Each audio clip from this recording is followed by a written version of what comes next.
મિત્રો જય શ્રી રામ। હું પટેલ ખેંગારભાઈ વજેશી, ગામ ભડાદર। શંકરભાઈ ચૂંટાઈને આવ્યા પછી ખૂબ વિકાસનો કાર્ય ચાલુ કર્યા છે અને જે પોતે ચૂંટણીમાં વાયદા આલ્યા હતા કે ભાઈ આ કોમ કરશું, એ કોમ પોતે ઝડપી કોમ લીધા છે અને ઘણા ખરા તો કોમ બધા થઈ ગયા છે।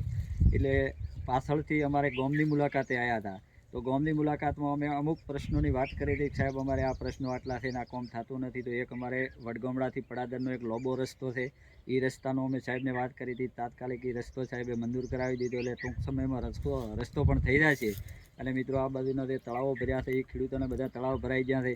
અમને પણ હવે વિશ્વાસ છે કે સાહેબે વાયદા આલ્યા હતા ને એટલું કામ કર્યું છે, અમને પણ કીધું છે કે આ તળાવ ભરાશે, એટલે અમારા પણ ટૂંક સમયમાં તળાવ ભરાશે એવો અમને વિશ્વાસ છે। અને જે કાર્યનો કામ કરે છે એ ખૂબ જ ઝડપી કામ લીધું છે, એટલે પોતાની 24 કલાક કાર્યાલય પણ ચાલુ છે। અહીંયા કોઈ નાના મોટા પ્રશ્નો હોય ને આપણે તો તાત્કાલિક એનું નિવારણ આવે છે, એટલે શંકરભાઈ સાહેબનો ખૂબ ખૂબ આભાર।